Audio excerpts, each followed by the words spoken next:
நிர்வாகத் திறமையும் மற்றவர்களை கவர்ந்திழுக்கும் தன்மையும் உடைய ரிஷபராசி அன்பர்களே, சனிப்பெயர்ச்சி 2025 நடந்து 2027 வரைக்கும் வரப்போகுது.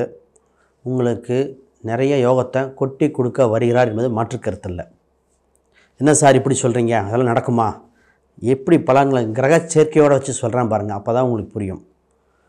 இந்த 2 வருடத்தில் நீங்கள் செய்து முன்னேறக்கூடிய விஷயங்கள் அடுத்து 10 வருடத்துக்கு யூஸ்ஃபுல்லாக இருக்கும். ஏன் 10ங்கிறேன், அதுக்கப்புறம் 7.5 சனி ஆரம்பிக்கிறதுக்கு முன்னாடி இது உங்கள் வாழ்வில் ஃபவுண்டேஷன். அடுத்த இந்த 10 வருஷத்தில் அந்த 7.5 வருஷத்துக்கு முன்னாடி அத்தனை விஷயத்தையும் சாதிச்சுக்கணும். எப்படி கொட்டு கொடுக்க போகிறாங்க இந்த நேரத்தில் தவற விட்ட வாய்ப்புகள் அடுத்த 7.5 வருஷத்துக்கு போராடி போராடி போராடி செய்வாங்க. அப்போ உங்களுக்கு அவ்வளோ சாதகமாக இருக்குங்க. இது சில வருடங்களுக்கு முன்னாடி ஏற்பட்ட அவமானம் சம்மந்தப்பட்டது. குறிப்பாக அந்த வீடு கட்டி பாதியில் நின்னது எத்தனை பேர்த்துக்கு, லோன் கிடைக்காம அதில் பிரச்சனைகள். எஜுகேஷன் அப்படிங்கிற அந்த ரிஷபராசிக்கு அவங்க வீட்டில் இருக்கிற இன்னும் ரிஷபராசிக்காருக்கே நடந்திருக்கு.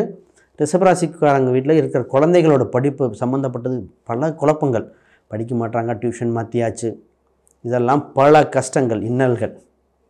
குறிப்பாக இதில் என்னென்னா, தொழில் அப்படிங்கிற ஒரு விஷயத்தில் ஏன் செஞ்சோம், அது வேலைக்காவது போயிடலாமா, இப்படியெல்லாம் ஏற்படுத்திச்சு இல்லையா, அதுக்கெல்லாம் விடதாங்க இந்த மாதம். அனைவருக்கும் வணக்கம். நான் உங்கள் ஸ்ரீ சுபம் ஜெயக்குமார். சனி கொட்டி கொடுப்பார் மாற்றுக்கருத்தில். அவர் தான் உங்கள் ராசிக்கு 9, 10, அவர் இப்போ 11ஆவது ஸ்தானத்தில் வைக்கிறார். 9, 10 தொடர்பு வந்தாலே தர்ம கர்மாதிபதி யோகம். 11ங்கிறது லாபஸ்தானங்க. உங்கள் லாபஸ்தானத்திலிருந்து உங்கள் ராசியையும் பார்த்து உங்களுக்கு பூர்வ புண்ணிய ஸ்தானத்தையும் பார்க்குறார், உங்கள் 8ஆம் இடத்தையும் பார்க்குறார். அப்போ 2, 5, 8, 9, 10 இத்தனை கிரகச்சேர்க்கைகள் தொடர்பு. இதில் எப்படிலாம் வேலை செய்யுதுன்னு பாருங்கள். இப்போ ஆல்ரெடி உங்கள் இதில் சில காலம் குரு பகவான் இருந்து உங்கள் 7ஆம் வீட்டை பார்த்துட்ருக்கார். இப்போ கொஞ்ச நாளுக்கு முன்னாடி 7ஆம் வீட்டு சனி பார்வை பார்த்ததில் நிறைய பேருக்கு திருமண தடையாக இருந்தது. இந்த சனி பயிற்சி நடந்த சில மாதங்களில் தடைபெற்ற திருமணம் நடக்கப் போகிறது நிறைய பேர்த்துக்கு. அதில் மனதுக்கு பிடித்த உங்கள் வைப்ரேஷனுக்கு தகுந்த மாதிரியே வரப்போகுதுங்கிறது தான் இங்கே ஸ்பெஷல். அப்போ திருமணம் உறுதியடையும் தன்மை. பொருளாதார ரீதியாக வளர்ச்சி. பொருளாதார ரீதியாக வளர்ச்சினா உங்கள் ராசிக்கு ஆல்ரெடி குரு இருக்குது. இது கஜகேசரி யோகத்தை கொடுக்கும். குரு பெயர்ச்சிக்கு அப்புறம் உங்கள் ராசிக்கு 2ஆம் இடத்தை பார்க்க போகிறார். அப்போ 2ஆம் இடத்தை பார்க்க போகும்பொழுது உங்களுக்கு உறுதியாக பணம் சம்பந்தப்பட்ட விஷயத்தில் வளர்ச்சியை கொடுக்க போகிறாரு மாற்றுக்கிறதுல. ஏன்னா இவர் 8, 11க்குரியவர். அப்போ பொருளாதார ரீதியாக கொடுக்க போகிறார். சரி, ஒவ்வொன்றா ஸ்ப்ளிட் பண்ணி ஒவ்வொரு தொழில் வேலையும் இப்படி பார்த்துருப்போம். முதல்ல திருமண யோகம் உண்டு. திருமண தடை நிற்கும். கொஞ்ச நாளுக்கு முன்னாடி பார்த்திங்கன்னா நீங்கள் இருக்குதுன்னு சொன்னது, அவங்க இல்லைன்னு சொன்னது. இதில் குறிப்பாக சார் நாங்கள் எங்கள் ஜோசியர் எல்லாம் சொல்லிட்டாங்க, 7.5 சனி, அஷ்டம சனி இதை பற்றியெல்லாம் இல்லைன்னு சொல்லியாச்சு. செவ்வாதோஷம் ராகுகேது பற்றியும் பரிகாரம் பண்ணிட்டோம். இப்படி இருந்து எங்களுக்கு ஏங்க நடக்கலை இப்படின்னு ஒரு சில ஜோசியர் நாங்கள் போட்டு கொடுத்துட்டோம், அந்த பக்கம் இருக்கிறவங்க இல்லைங்கிறாங்க. கடைசியில் இந்த கூட்டு தசை தடுத்தது சார், இப்படி நடந்தது இல்லையா. இப்போ அதுக்கெல்லாம் முற்றுப்புள்ளி வச்சு ஃபைனலைஸ் ஆகிடுச்சு. பொருளாதார ரீதியாக ப்ரொமோஷன், ஃபஸ்ட்டு வேலையில் ப்ரொமோஷன் உண்டு, அதனால் பொருளாதார விருத்தி. தொழிலில் அதீத வளர்ச்சி, நல்லா கவனிக்கணும், அதீத வளர்ச்சி. உங்களுக்கு வாய்ப்புகள் ரொம்ப அதிகமாக கிடைக்கும். இந்த நேரத்தில் தான் வேண்டுமா வேண்டாமான்னு முடிவெடுத்து முடியாமல் தவிர்க்கப்பட்டது அனைத்தும் சில வருடங்கள் கழித்து பிரச்சனை. அப்போ நீங்கள் அந்த you have to take a call அப்படின்னு சொல்கிற மாதிரி நீங்கள் அந்த விஷயத்தை எடுத்து நீங்கள் ப்ராசஸ் பண்ணி ஆகணும். தசாபுத்தி எப்படி சார் இருக்குது, அது அந்த அடிப்படையில் பார்க்கணும், உறுதியாக பார்க்கணும். அது ஜோதிடர் ஆலோசனை கேட்டு கரெக்டாக இருக்கான்னு பார்த்துக்கலாம். ஆனால் கோச்சாரம் உதவி பண்ணுகிறது, தசாபுத்தியும் லக்னம் உதவி பண்ணால் டாப் மோஸ்ட்டு போயிடுவீங்க. அதில் கொஞ்சம் ஏற்றத்தாழ்வு இருந்தால் ஒரு மிதமாக 50 போயிருவீங்க. ஆக மொத்தம் நெட் ரிசல்ட் ப்ராஃபிட் தான். அதனால் நீங்கள் ப்ராசஸ் பண்ணுங்கள், எப்படி போகணும் ரூட்டை பார்த்துக்கங்க. ரைட். இந்த நேரத்தில் சார் இடம் வீடு வாங்கலாமா, வண்டி வாகனம் வாங்கலாமா, ஏன்னா போன டைம் பாதியில் நிற்கிது, லோன் சம்மந்தப்பட்டது இருக்குது, ஒரு வண்டி ரிப்பேர் பண்ணி சலிச்சு போயிட்டோம், இதெல்லாம் என்னங்க இந்த வருஷம் எப்படி இருக்கும், இந்த சனி பயிற்சிக்கு அப்புறம் எங்களுக்கு ஏதாவது மாற்றம் வருமா, அது தாயின் உடல் ஸ்தானம், உடல் உபாதைகள் எண்ணிலடங்கா, அதெல்லாம் எப்படி, இது அனைத்துக்கும் விடை என்ன, அனைத்துமே சக்ஸஸ் ஆக போகுது. எப்படி நடக்குதுன்னு சொல்கிறேன் பாருங்கள். முதல்ல உங்களுக்கு நடக்க போகிற விஷயம், சொத்து சோகங்கள் சேர்க்கிற யோகம் உண்டு. சொத்து சுகங்கள் சேர்க்கறதுக்கு ஃபஸ்ட்டு கடன் அடைஞ்சிரும். ஆல்ரெடி தேவையற்ற கடன்கள் அடைஞ்சிரும். சொத்து சுகம் சேர்க்க லீகலாக பேங்கிங் மூலமும் லோன் கிடைக்கும். ஆக ஒரு கடன்கிற வேலை நடக்கும். அது நல்ல விதமாக ஃபேவராக இருக்கும். இதில் கட்டின வீடு வாங்குகிற யோகங்கள் அதிகமாகவும், ஒரு சிலருக்கு மாடி வீடு கட்டுற யோகம். மாடி வீடு தான் கேட்பாங்க, சார் மாடி வீடு கட்டுறோம், ரூம் எக்ஸ்டெண்ட் பண்ணுறோன்னு இருக்கோம். இந்த வாஸ்து பிரச்சனை, இந்த டாய்லெட்டை மாற்றி வைக்கணும், அது விடலைங்க. இந்த கார் பார்க்கிங்கில் சின்ன ஒரு பிரச்சனை, காம்பவுண்ட் வால் இடிஞ்சது, இதெல்லாம் பல கேள்விகள் இருந்தது. அத்தனைக்கும் விடையாக இந்த இது இருக்க போகுது.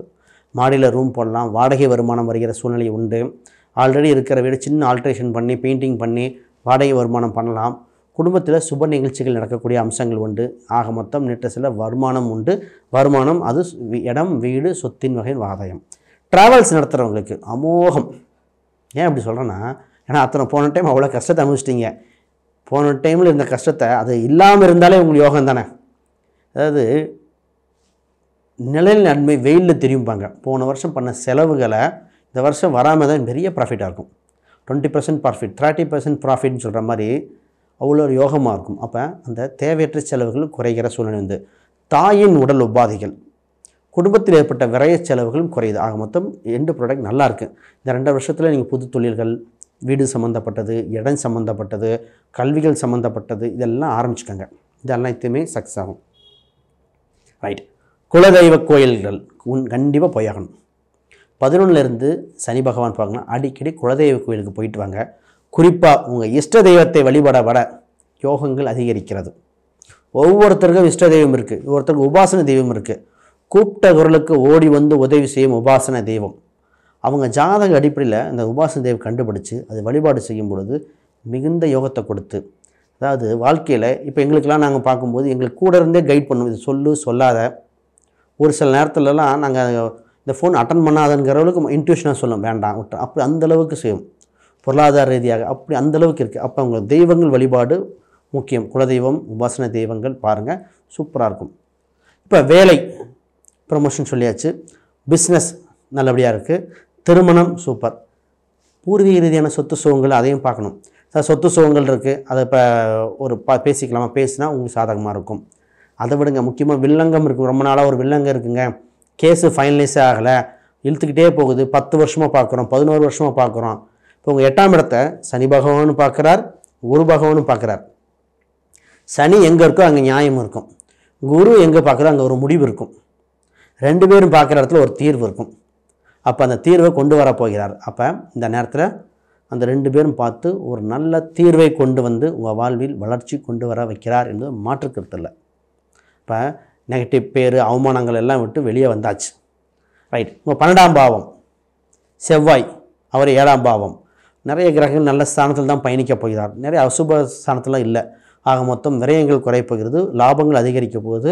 வெளிநாடு, வெளிமாநிலம் வாய்ப்புண்டு. அடிக்கடி ட்ராவல் மட்டும் வரும். அந்த ட்ராவல் மூலம் யோகமாக இருக்கிறது.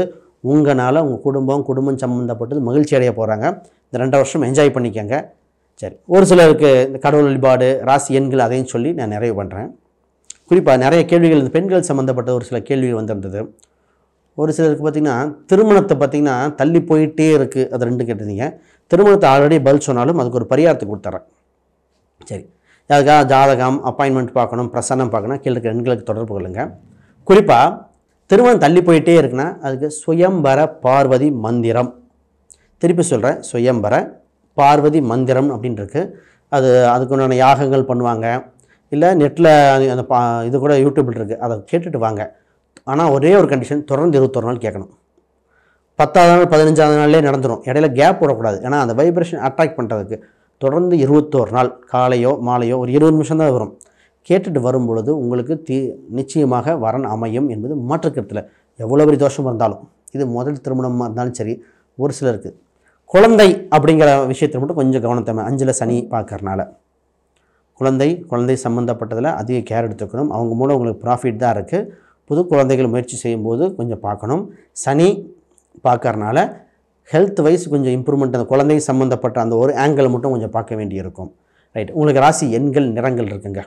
குறிப்பாக உங்களுக்கு ரொம்ப பயன்படுத்திக்கணும் 6ஆம் நம்பர், 5ஆம் நம்பர், 8ஆம் நம்பர் பயன்படுத்தணும். வீழ்ந்தவனுக்கு 8 தான் திருப்பி மேலே தூக்கிட்டு வரும். 8ஆம் நம்பர் இதெல்லாம் பயன்படுத்தி பாருங்கள், அமோக வெற்றியாக இருக்கும்.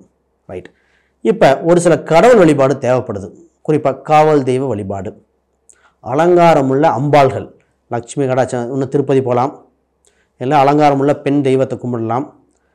குழந்தை வடிவத்தில் இருக்கிற கோயில்கள் இதெல்லாம் இந்த வருஷத்துக்கு கும்பிடுங்க, சூப்பராக இருக்கும். இது தவிர வேறு ஏதாவது கேள்விகள் சந்தேகங்கள் தான் கீழே கமெண்ட் பண்ணுங்கள், உறுதியாக பதில் அளிக்கப்படும். அனைவருக்கும் வணக்கம், வாழ்த்துக்கள்.